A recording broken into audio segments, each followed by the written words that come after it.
Bon les gars, j'ai jamais fait de FAQ parce que j'y trouve aucun intérêt. Puis le temps passe, mes réflexions sur certains sujets évoluent et finalement c'est une excellente idée pour vous exprimer ce que je peux avoir sur le cœur et qui ne rentre pas forcément dans le format habituel. Bienvenue sur la foire aux questions, prenez le temps d'écouter pour comprendre un peu mieux le personnage, que ce soit en voiture, en marchant, en bossant ou en étant en train de bricoler un truc. J'ai pas la prétention de dire que ça va intéresser tout le monde, donc n'hésitez pas à vous barrer tout de suite si vous vous attendez à du clash ou à un truc qui débite comme d'habitude. Ambiance à la cool, allez vous chercher quelques bières, c'est moi qui régale, bon visionnage. Est-ce que la team Valek, Bruno, Papacito, Raptor et Ryan et bien entendu toi est mise à mal? Je pense en effet que cette team est vouée à l'échec pour plusieurs raisons, mais il faut d'abord que vous sachiez certains trucs.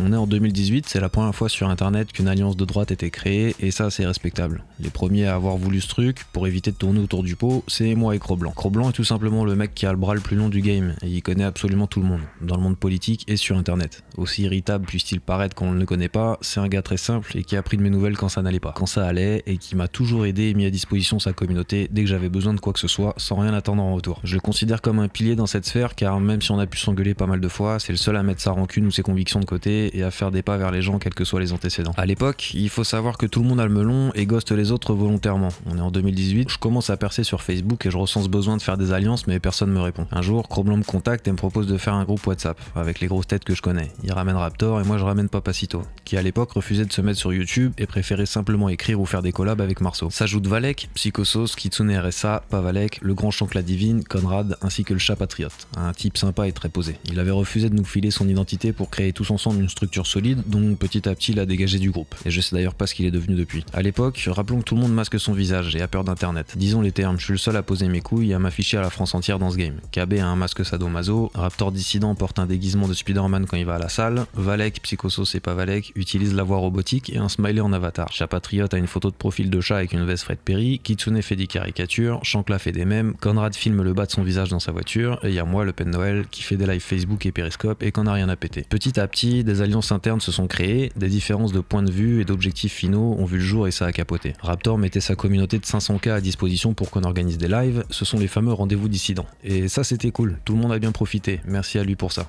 Perso, j'étais pas très à l'aise en live, avec les sujets politiques notamment. Mes interventions sont à chier et je stresse qu'on me donne la parole alors que les autres semblent kiffer le moment. Puis il y a ces histoires de dons où je semble être le seul à me demander pourquoi je touchais pas un euro alors que c'était parfois organisé dans mon appart. Un jour, un mec nous clash dans une vidéo, tout le monde a peur, ça parle de bruit de bière sur la table, de sujets fâcheux, tout le monde se pète dessus et personne veut lui répondre sous prétexte que ça peut lui rapporter de la visibilité supplémentaire. Petit à petit, je comprends que des sous-groupes sont créés et que d'autres projets voient le jour sans moi, mais bel et bien toujours grâce à la connexion à Raptor Papacito que j'avais créée avec Cro-Blanc. Et c'est sans rancune puisque je faisais pas l'affaire en live. Papacito a une aura incroyable qui transpire jusqu'aux enceintes de tous les auditeurs, Raptor a une aisance et connaît ses sujets sur le bout des doigts, Cro-Blanc peut parler pendant 2 heures sans s'arrêter, et moi je voyais ça comme une soirée entre potes où je pouvais me la coller alors que non, en fait c'était bien plus sérieux. Ce qui m'a le plus cassé les couilles dans cette histoire, c'est le jour où j'ai vu Raptor faire une vidéo facecam, annonçant un tournant dans sa chaîne, et dire qu'ils se sont rencontrés par magie avec Papacito, comme si c'était une évidence, tout en brillant de l'équation. Alors que je demandais rien les gars, juste un « bah c'est Péno qui a pensé que c'était une bonne idée », et ça l'était. À croire que mon nom aurait sali le récit. C'est ce que j'appelle un coup de pute et ça m'a foutu la haine. C'est la raison pour laquelle depuis ce jour je ne file aucun numéro à personne et que tout le monde va se faire foutre quand ils veulent que je crée une connexion. Je suis pas Pôle emploi et si le respect s'oublie avec les vues, effacez-moi avant d'imaginer quoi que ce soit. À l'époque, je venais de me barrer d'une maison d'édition parce que je pouvais plus blairer les agissements du taré qu'en avait la direction.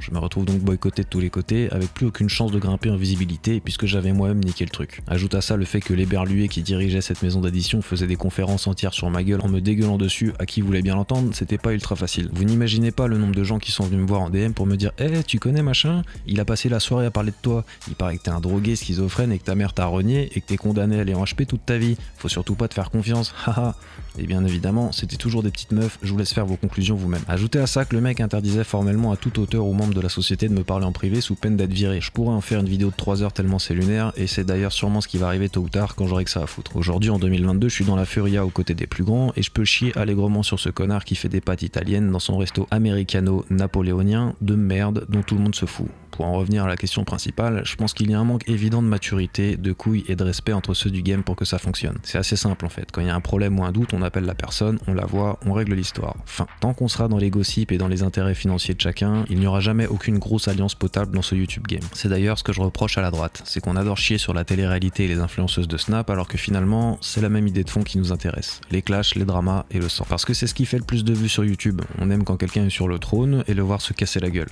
Ça se ressent aussi dans la vraie vie, dans nos campagnes. Quand un commerçant se casse la gueule, on va se moquer et non chercher à l'aider ou à faire en sorte qu'il s'améliore pour la prochaine fois. Pour ce qui est d'El Ryan, pour moi il est arrivé bien après tout ce merdier et n'a rien à voir avec ce que je fais ou ce que je propose, donc j'ai pas tellement d'avis sur la question. Il fait des micro-trottoirs avec un bonnet rouge, c'est tout. Je vais pas vous parler de Soral ou de Conversano non plus, ils font partie du paysage, ont élevé certaines consciences et font leur truc de leur côté, ça s'arrête là pour moi. Faut savoir qu'un plombier, quand il arrive chez lui après une journée de boulot, il s'astique pas sur les tuyaux qui traînent sous son évier. Bah moi c'est pareil, quand je poste une vidéo, je vais rarement voir ce que font les autres, l'écriture et le montage ça prend beaucoup de temps, je fais tout moi-même.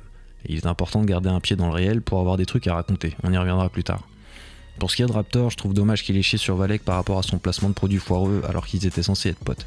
Ça peut arriver à tout le monde de vendre une merde sans faire exprès, faut savoir qu'on n'a aucun conseiller, nous les mecs de ce YouTube Game, et que chacun essaie de se débrouiller comme il peut, l'erreur est humaine, raison pour laquelle j'essaie de séparer l'œuvre de l'artiste au maximum avec tout le monde. Les produits nutrition j'y connais que dalle, et si t'écoutes mes vidéos t'as plus envie de te mettre une énorme cuite et de rouler à 180 sur la bande d'arrêt d'urgence plutôt que de prendre soin de toi. Je suis complètement illégitime pour prôner quoi que ce soit de bon pour la santé, donc je peux pas jeter la pierre à ceux qui essaient de tirer les autres vers le haut, et critiquer sa meuf qui a percé, je valide pas tellement non plus, même si c'est à contre-courant de ce qu'il prenait à l'époque. Il y a un monde où tu refais des radios libres, c'était une grosse tuerie. C'est vrai qu'on se marrait bien pendant les radios libres, des moments inoubliables que j'oublierai jamais tellement on se marrait. Et d'ailleurs merci à tous les potes qui ont joué le jeu et qui sont passés à l'antenne. On a pu voir Greg Toussaint, Greg Tabibian, Papacito, El Ryan aussi, Valek, c'était mortel. Mais il y a eu plusieurs problèmes autour de ça. Déjà, j'en ai trop fait sur la même période, donc j'ai inondé ma communauté de notifs et une grande partie s'est désabonnée et j'aurais fait pareil à leur place. Les autres ont enlevé la cloche. J'ai mis pas mal de temps à refaire des scores intéressants après le confinement, ça m'a clairement pété les couilles. Ensuite, ça prend énormément de temps à préparer, beaucoup plus que ça ne paraît. En général, les lives duraient entre 3 et 5 heures, et finalement, c'est physique comme truc. Et aussi, je suis amoureux du son, je déteste parler sans musique de fond, et avec les copyrights, je prenais des strikes dans tous les sens. Tant que j'aurais pas trouvé une plateforme qui me laisse écouter ce que je veux en live, et qui, j'insiste sur ce point, permet de ramener tous les gens d'ici, j'en referai pas. Sauf si je vois dans les commentaires que vous êtes nombreux à vouloir en refaire, je ferai un petit effort. Mais ce sera pas aussi redondant qu'avant, et puis j'ai une femme maintenant. C'est peut-être indiscret, mais ce serait bien si tu pouvais faire un péno sur ton histoire en HP. Je pense même qu'artistiquement, ça te serait bénéfique de lâcher ça dans un péno. C'est un sujet qui revient souvent et vous êtes nombreux à me le demander. Les Nat Péno Wild et les sujets un peu sombres ont été libérateurs pour moi et m'ont permis d'avancer dans la vie. Et c'est aussi grâce à vos retours là-dessus. Sauf qu'entre temps, mon cerveau s'est mis en protection, c'est-à-dire que pour avancer, j'ai décidé de ne plus jamais en parler et ça a fonctionné. Bien conscient que ça en a aidé pas mal d'entre vous, notamment par les mails que je recevais, j'ai décidé finalement de les laisser en ligne. Et ça aussi c'était problématique finalement, puisqu'encore aujourd'hui je reçois des mails de gens en dépression, au bord du suicide, ou qui ont un proche interné et qui me voient comme un psy puisque je donne l'impression d'être passé clairement au-dessus. J'ai ouvert une énorme brèche en abordant le sujet et je m'en rends compte depuis le premier jour. J'ai pas envie de finir conseiller ou psy de comptoir, mais je vais vous en détailler un petit peu puisque j'ai dit que je répondrais à tout. Quand j'avais 17 ans, j'ai fait ce qu'on appelle une bouffée délirante aiguë. Disons que c'est une crise de schizophrénie éphémère ou en CDD. Je buvais du Red Bull sans taurine, 6 canettes par jour et je fumais beaucoup de weed, une dizaine de joints par jour de weed essentiellement. Ça me donnait l'impression d'avoir de l'inspi, d'être performant et que ça me canalisait énormément. Je me disais que j'avais enfin trouvé l'élixir parfait pour me concentrer, sauf que comme toute drogue, ce n'est qu'une vitrine. J'étais tout simplement devenu un sac à merde avec de la haine contre mes parents et la société, et mes seuls projets étaient de vendre de la drogue pour faire comme dans Scarface, grosso modo. Puis un jour, la France était le dernier pays d'Europe à refuser la taurine dans son Red Bull. Soit elle en mettait, soit elle risquait une amende colossale. C'était parti pour les montagnes russes dans mon cerveau pendant des semaines et des semaines. Un coup de boost, un coup de weed, un coup de boost, un coup de weed, etc., etc. Insomnie, perte de poids, refus d'autorité. Le jour de cette bouffée délirante, j'ai entendu des voix me parler. Ça a commencé à me dicter ma vie, pourquoi j'avais vécu telle ou telle chose dans le passé, et ce que je m'apprêtais à vivre par la suite. C'était incroyable, j'étais scotché dans le canapé, et une voix me racontait en Dolby Surround les raisons de mon existence. J'en chialais tellement c'était beau.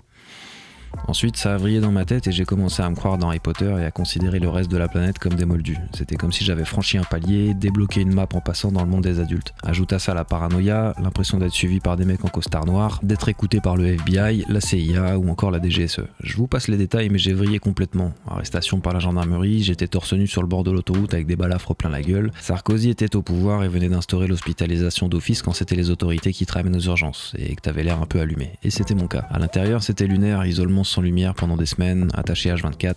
Je te laisse imaginer où je devais chier et pisser quand personne venait me libérer pour aller aux chiottes. Torture psychologique, les équipes d'infirmiers et de salopes d'infirmières allumaient des postes radio à fond dans les chambres vides d'à côté, fermées à clé, réglées sur une radio qui capte mal pour m'empêcher de dormir même sous somnifère. Courrier filtré, même quand on me laissait écrire, mes parents recevaient des dessins d'enfants. Les gâteaux que ma mère me ramenait étaient trempés dans la javel pendant mon sommeil. On t'inverse tes lacets, on te fait croire que t'as déjà mangé et que c'est pas la peine d'aller au self, on te bourre la gueule de médicaments et 30 minutes après tu dois faire un speech au psychiatre général pour lui expliquer ta motivation dans la vie si un jour tu sors. Soit toi, pile poil le temps que le cerveau accumule la dose de cheval qu'on vient de te donner. Tu te baves dessus, t'as une goutte de pisse sur le pantalon bleu qu'on te force à mettre, tu trembles et si tu fixes le même point plus de 5 secondes, t'as des tics sur tout le visage comme un autiste. Effet secondaire, tout ça. Haha, t'aimes bien écrire?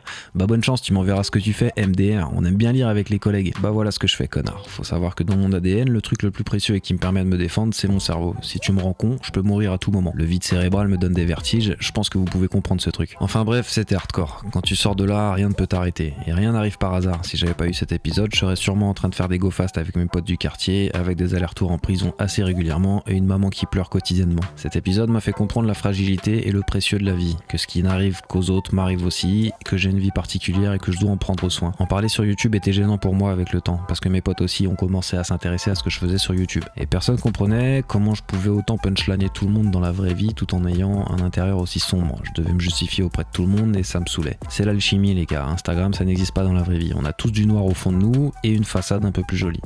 Le yin et le yang, ta mère sur la R19, c'est comme ça, et j'en ferai pas mon activité principale. J'ai décidé de garder ce monde-là pour moi et de le mettre de côté petit à petit pour me concentrer sur des trucs vrais et non vivre dans le passé. Et on n'oublie pas, on apprend à vivre avec, c'est tout. Pour ceux qui seraient dans cette situation et qui ne sauraient pas comment en sortir, il n'y a qu'une seule putain de solution les gars, changez de pote. Déménagez, cassez-vous, laissez vos casseroles au cul là où elles ont commencé à coller et revenez-y quand l'eau aura coulé sous les ponts.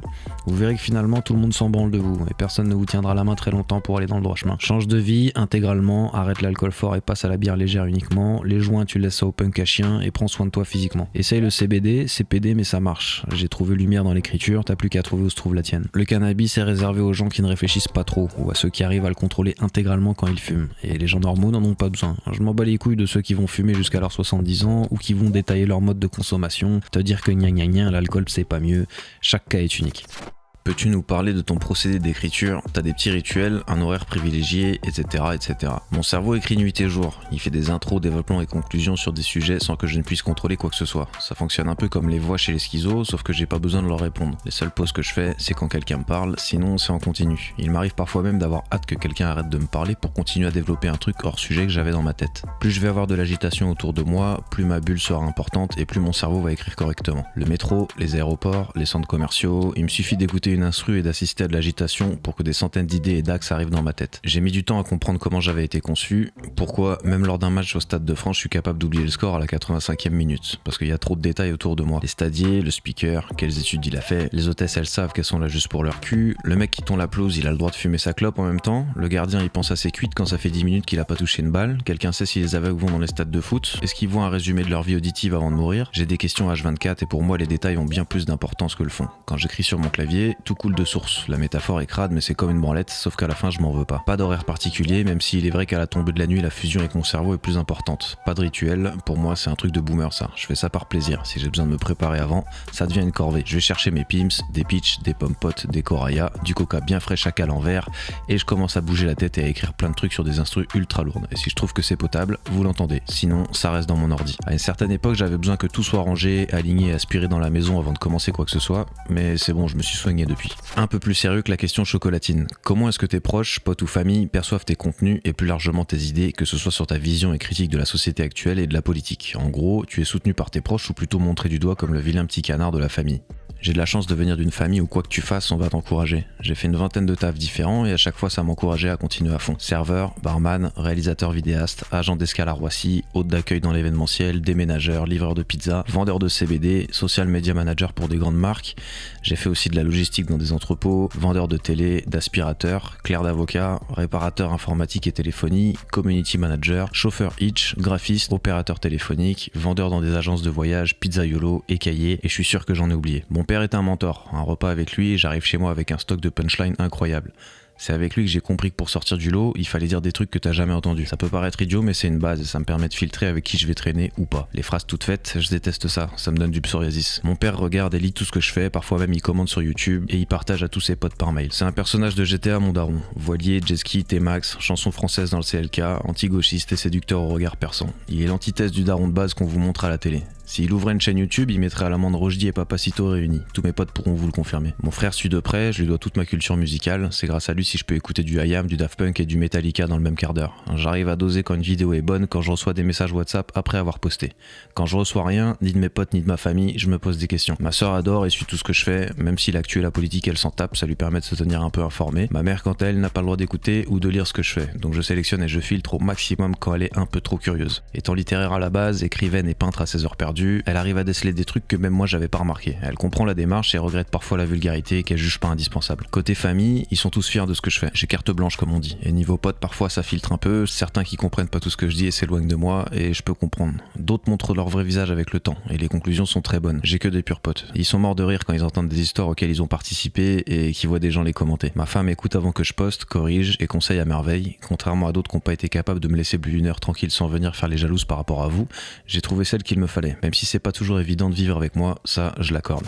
Mec, respect pour ton taf, ça a l'odeur du vécu. J'ai vraiment trouvé la force grâce à tes vidéos, surtout celles où tu utilisais des instruments et un texte rempli de phrases bien placées. Je ne suis ni français et je n'ai jamais vécu en France, mais ce que tu dis c'est tellement universel que ça pourrait être introduit dans les manuels scolaires. Merci les mecs, c'est pour ce genre de retour que je suis content de continuer. J'irai pas jusqu'au manuel scolaire, mais il y a un paquet de profs qui m'ont demandé à utiliser mes passages pour les exploiter en classe et c'est toujours avec plaisir. J'ai lu tes articles sur la Furia, ils sont formidables, as-tu déjà pensé à écrire un livre ? J'ai la pression avec la Furia, c'est du papier qui va traîner longtemps dans la nature avant de s'évaporer. Là, je peux plus supprimer en un clic, donc je dois vraiment travailler ce que je dis, surtout à côté de monstres de l'écriture comme Marceau ou Oberton. Disons que je suis le remplaçant qu'ils ont fait jouer titulaire et manifestement, c'était une bonne idée pour tout le monde. Merci à toi. Et oui, mon livre existe. Tu le trouveras sur penolaquenta.fr, c'est guide de survie en milieu hostile. Pour l'instant en e-book et en version audio. Le prochain arrive courant décembre, Enfant sauvage, en recueil de punchline version papier ce coup-ci. Apparemment les gens se sont bien marrés dessus, aucun retour négatif et c'est une véritable fierté pour moi.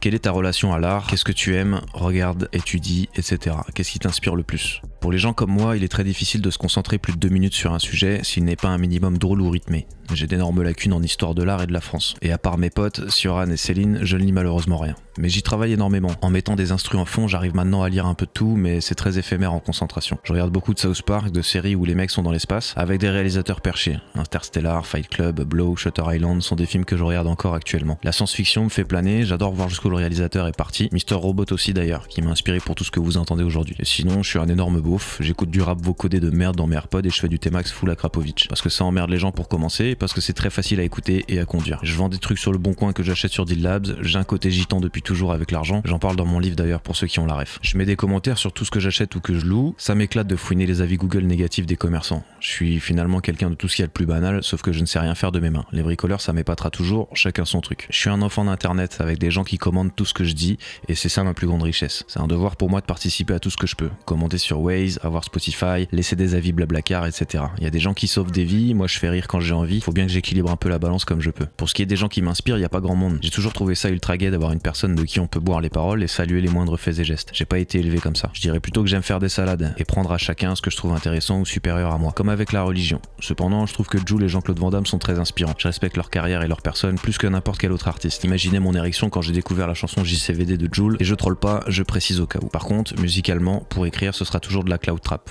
C'est le style instrumental de PNL pour ceux qui connaissent pas, et clairement ça me permet d'arriver dans les abysses de mon cerveau sans aucun effort. Quelle que soit l'heure, si tu m'en mets dans les oreilles, je plane, comme avec un parade MD, mais sans drogue. Assez pratique d'ailleurs pour conduire de nuit. Est-ce que tu vas refaire des ouvertures d'huîtres à Noël ? Ça, c'était pour aider un pote et on fera plus jamais. Il faisait -5, on était bloqués pendant un mois sur le marché de la Défense comme des connards à faire goûter des huîtres à des blaireaux qui ont des palettes teckel en rut, plus jamais. Finito.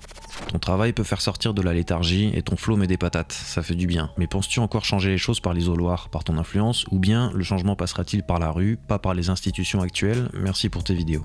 Je pense que je ne changerai jamais rien. Faut prendre ça comme du divertissement et se rendre à l'évidence. J'éveille peut-être quelques consciences, mais ça s'arrête là, aussi triste que ça puisse paraître. Le changement passera par la fin des boomers, rien d'autre. Tant qu'ils seront là, rien ne changera. Bonsoir Péno, il y a une personne que tu considères comme étant à l'opposé de tes choix, convictions, mais que tu respectes quand même, si oui, qui ? Bonsoir, vous n'imaginez pas le nombre de gens que je respecte alors qu'ils sont à l'opposé de mes choix. Macron, je le respecte. Il est jeune, il a tout niqué, il prend 40 000 insultes par jour, ça défile avec des grandes pancartes qui insultent sa femme, il va voir Poutine pour lui dire de faire attention, il en a rien à foutre, ça attire mon respect. Hanouna, très fort, charbonne comme un fou depuis au moins 10 ans, j'ai connu son ascension au Morning Live sur M6, quand il a balayé Michael Young comme une merde. Il se prend des unes de Charlie Hebdo dans la gueule, des millions de tweets, charbonne le matin à la radio, le soir à la télé, millionnaire grâce à lui-même. Les gens parlent de cocaïne pour se moquer de lui, mais je vous garantis que même avec de la VG de Bogota basée à 0,99, personne ne tient le rythme ici 2 semaines. Mickaël Vendetta qui a fait le premier passage d'un Skyblock vers TF1, respect, à l'opposé de mes convictions suite à un snap où il expliquait que s'il se levait la nuit à 4h c'était à cause des antennes 5G qui se mettaient en route, ça suffit Mickaël. Hulkan et Bassem, très opposés de moi, mais au niveau divertissement, ils nous ont fait ce que les limites d'internet pouvaient atteindre pendant leur clash. Bravo à eux. Et je dirais Feldup, c'est un énorme gauchiste mais très talentueux dans ce qu'il fait. Est-ce que tu as prévu d'ouvrir un OnlyFans où on te verra te bencher le cigare? Celle-là je la note parce qu'elle est incroyable et qu'à chaque fois que je la lis elle me fait toujours autant rire. Benchons-nous le cigare, excellente idée Céline, merci à toi. Pour GSMH volume 2, une date, et sinon les lives finito, Nat Penowal reviendra, on peut toujours te croiser à ton stand de moule. Bon, vous voyez les gars, je vous mens pas quand je vous disais que j'avais fait plein de taf de merde. GSMH volume 2 pour avril, finito les moules amigo, et merci à toi si t'étais passé me voir et ou que tu m'avais reconnu. Si Penowal revient, c'est que mes démons ressurgissent. J'espère non pour moi, j'espère que oui pour vous. Bonjour Péno, as-tu une tentation de solidarité capillaire lorsque Jean-Marie Le Pen a fait courir le rouquin? Merci pour tes efforts. Je l'attendais celle-là. Pour tout vous avouer, l'expression je vais te faire courir le rouquin, j'ai dû l'entendre peut-être 1000 fois, et ça c'était avant le Pen Noël, alors imaginez après. Mais oui, solidarité capillaire évidemment, merci à toi.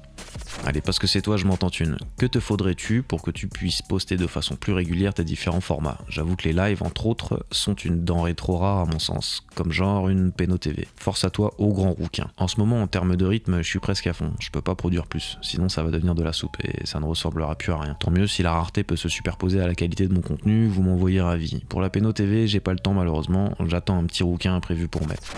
Es-tu heureux dans ta vie? C'est quoi ta plus grande fierté? En ce moment, oui, je suis très heureux, mes projets aboutissent, j'ai besoin de rien, c'est fabuleux. J'ai pas de fierté sur un sujet particulier, j'aurais trop peur de paraître prétentieux, et c'est d'ailleurs ma hantise principale. Mais je vais quand même essayer, je dirais que c'est de savoir en 5 secondes si je peux m'entendre avec quelqu'un et que je me trompe jamais. Ça évite bien du temps gâché inutilement et des confidences perdues on ne sait où. Si je me braque, que je parle plus et que j'ai l'air d'un grand timide, c'est que ce sera la dernière fois de ta vie que tu me verras. T'aurais pas un code promo pour la Furia? J'ai que le premier, faut que je rattrape mon retard, merci pour ce que tu fais, continue longtemps. Je suspecte très fortement la directrice de la Furia, Laura Magnier, d'être venue commenter un anonyme pour que je glisse un petit code promo pour Noël, mais je vais quand même le glisser.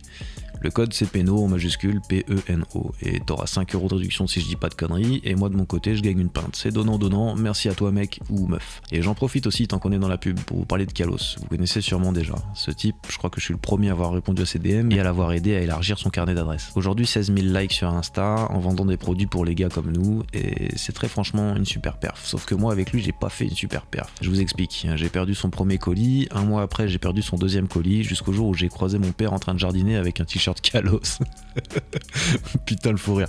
Entre temps j'ai déménagé 3 fois, on est quand même resté en bon terme à s'envoyer des conneries de temps en temps, pas rancunier le type. Et puis on s'est croisé à l'inauguration de la Furia sur Paris et j'ai compris que c'était humainement un chouette type en plus des messages déjà échangés. Puis en discutant plus récemment est arrivé le sujet de la boxe, il me fallait des nouveaux gants et il m'a envoyé cette dinguerie que je recommande. Voilà, kalosfrance.fr, vêtements et bijoux français, vous trouverez tout sur leur site, merci à toi Kalos.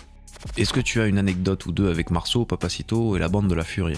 Ah là j'en ai des tonnes, c'est difficile de choisir. Avec Oberton en Allemagne on est parti tourner la bande-annonce de son livre Le Diable du Ciel, en rapport avec le vol 95-25 de la Germanwings, où le mec s'est scratché avec 200 personnes à bord. La personne en charge du tournage a eu la super idée d'aller droner dans le jardin de la daronne du type, considéré à cette époque comme Hitler en Allemagne, donc habitué des paparazzis dans son terrain. La meuf est sortie en robe de chambre, a appelé les flics et nous a couru après dans son lotissement pendant qu'on se barrait en Porsche à fond la caisse comme des voleurs. 30 minutes après on fumait une chicha turque dans un tripot allemand avec Laurent en regardant un match de foot et ça c'était cool. Marceau, quand on nous fout tous les deux dans la même pièce ça part vite en couille. Ce qu'on aimait faire à l'époque c'était lancer 2 vidéos YouTube en même temps et inverser les sons. On peut regarder des vidéos de gros sur Énergie 12 avec des bruits de porc en fond pendant des heures. C'est un fou rire sans fin parce que quand je m'arrête de rire, lui il recommence et vice versa. 5 ans d'âge mental. On peut aussi finir en garde à vue si on boit trop et qu'on commence à foutre la merde dans un bar pendant que les flics viennent lui demander des dédicaces de ses albums en cellule et que moi on me refuse une bouteille d'eau, lunaire ça aussi.